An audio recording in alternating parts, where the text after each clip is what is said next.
요약하자면 첫 번째는 바이오테크, 두 번째는 반도체, 세 번째는 AI, 그리고 네 번째는 전기차, 2차 전지 소재, 마지막으로 다섯 번째는 로봇 분야 투자를 한번 염두에 보시면. 네, 알겠습니다. 인사 부탁드립니다. 네. 안녕하세요. 미래 백만장자들의 코칭 선생님 유백선이라고 합니다. 저는 여의도에서 더달란트 서울을 창업을 해서 지금 금융교육과 리더십 교육을 제공하고 있습니다.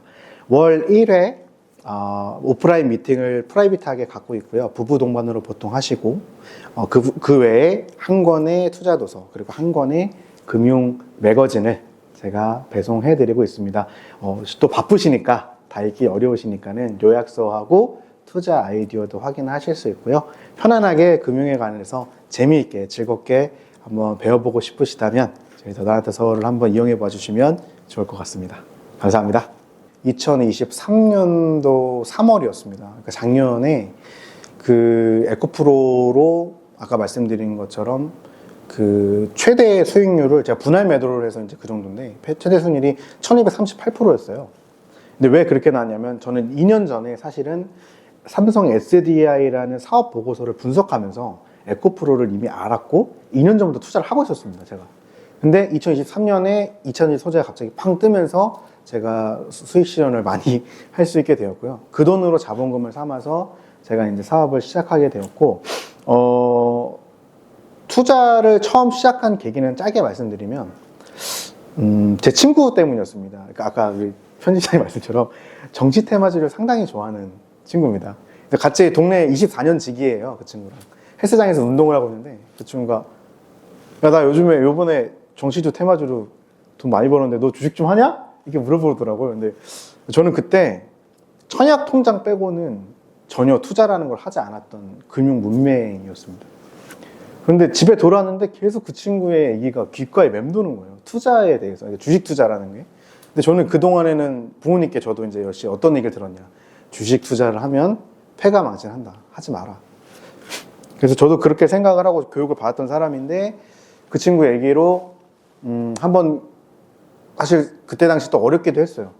회사가 아버지 회사에서 제가 그때 부사장으로 일을 하고 있었는데 회사가 어려워져서 아버지도 저도 월급을 가져가기가 어려운 상황이었습니다. 그래서 믿져야 본전인 상황이었죠.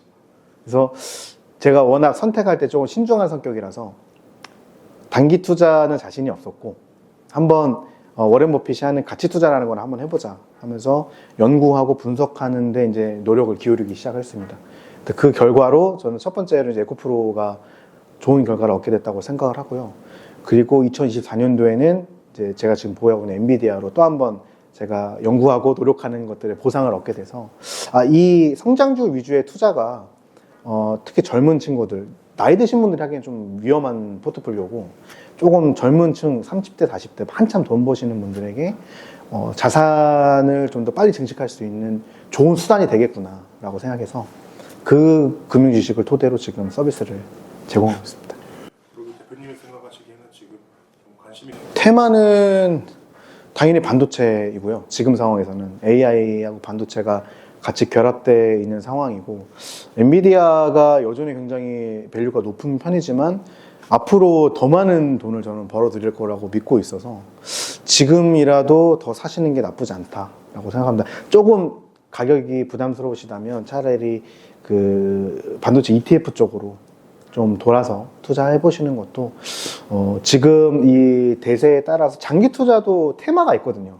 그래서 바이오테크 분야도 한번 투자해 보시면 좋을 것 같고 단기 투자는 예를 들어서 정치인 투자는 선거철에 잠깐 반짝인다면 장기 투자 테마는 5년, 10년을 갑니다. 그러니까 5년, 10년 동안 그 산업 섹터에 투자를 해놓으면 충분히 많은 열매들을 같이 누릴 수가 있어요. 그래서 제가 봤을 때는 근 5년 안에는 이제 질문을 주셨으니까 근 5년 안에는 제가 앞으로 돈이 될 만한 산업 섹터 5가지 정도를 뽑을 수 있는 첫 번째는 바이오테크 분야입니다. 바이오테크가 특히 요즘에 면역 항암제하고 비만 치료제가 굉장히 지금 많은 각광을 받고 있어요. 그래서 바이오테크 분야도 한번 투자해 보시면 좋을 것 같고 두 번째는 당연히 AI 분야, 오픈 AI로 이제 굉장히 많은 각광을 받고 있는데 직접적으로는 마이크로소프트죠. 마이크로소프트 회사가 51%의 지분을 가지고 있기 때문에 그쪽에 한번 보시면 49%입니다. 죄송합니다. 49%의 지분을 갖고 있기 때문에 마이크로소프트 한번 눈여겨보시면 좋을 것 같고 세 번째는 반도체 분야입니다. 엔비디아나 애플도 반도체를 만들거든요. 그래서 반도체 만드는 TSMC 같은 경우도 굉장히 좋은 선택지가 될 것 같고요. 우리나라로 치면은 삼성전자보다는 SK 하이닉스가 낫습니다. 삼성전자는 물론 파운드리나 메모리 반도체를 굉장히 잘 나가는 회사지만 이제 AI 반도체에서는 SK 하이닉스가 세계 점유율을 50% 이상을 차지하고 있어요. 이미 이겼기 때문에 삼성전자를 이겼습니다. 그래서 선두를 따라잡기가 쉽지 않은 상황이에요. 제가 볼 때는 한국장에서는 투자하신다면 SK 하이닉스를 추천드리고 싶고, 그리고 네 번째로는 전기차 섹터입니다. 전기차하고 2차 전지 소재를 같이 묶어서 가시면 좋아요. 이 두 개가 같이 움직이거든요. 그래서 전기차는 당연히 저는 뭐 테슬라가 제일 좋다고 생각을 하고 있고요. 2차 전지 소재는 우리나라 입장에서는 에코프로나 포스코 홀딩스도 굉장히 좋은 회사라고 생각을 합니다. 그 외에 뭐 또 금양이나 또 후발주자들이 있는데요. 2차 전지 소재는 기술을 베끼는 게 굉장히 어려운 분야 중 하나입니다. 보통은 역분해라고 합니다. 기술을 개발을 하면 선도주자가 그거를 뜯어서 이제 그거를 흉내를 내는데요. 이게 전자제품은 이게 쉬워요. 그런데 2차 전지는 그게 어렵습니다. 그러다 보니까 그 기술 격차가 갭이 있으면 따라잡기가 굉장히 어려운 산업 중 하나거든요. 그래서 선도주자 위주로 2차 전지 소재, 특히 테마가 많이 붙기 때문에 제가 걱정돼서 좀 자세히 말씀을 드렸고요. 마지막으로는 로봇 분야입니다. 로봇 분야가 저는 사실 테마라고 생각하지 않았는데요. 최근에 오픈 AI가 생성형 AI를 내어놓으면서 로봇 분야의 가장 어려운 파트였던 뇌를 해결했어요. 그러니까 뇌 분야를 해결해버리니까 나머지 문제는 뭐가 남냐면 공학적인 문제만 남은 겁니다. 관절이 어떻게 움직이냐, 뛰는 거는 얼마나 빠르게 뛸 수 있냐. 그러니까 움직임 점은 공학적인 이제 문제만 남은 상황이다 보니까 로봇 분야가 굉장히 빠르게 치고 지금 올라오고 있습니다. 특히나 휴머노이드 로봇 분야입니다. 협동 로봇 분야는 이제 커피 타주고 그 음식 볶아주고 이런 거 보셨을 거예요. 그걸 협동 로봇이라고 하는데 그 협동 로봇 분야는 사실 돈이 많이 안 돼요. 그리고 공간이 많이 필요합니다. 그러다 보니까 대중화하기가 어려워요. 그런데 휴머노이드 로봇은 말 그대로 메이드 역할을 하는 로봇이기 때문에 모든 대중들이 손쉽게 사용할 수 있는 로봇이 탄생을 하는 겁니다. 가격도 지금 이제 테슬라 같은 경우가 선두주자인데 테슬라가 바라보는 가격은 2천만 원대를 보고 있다고 합니다. 물론 여전히 비싸지만 요즘 뭐 가정부 한 명 들이면 월급을 많이는 뭐 300만 원, 400만 원 줘야 된다고 하더라고요. 그러면 연봉이 3,600, 4,000 이렇잖아요.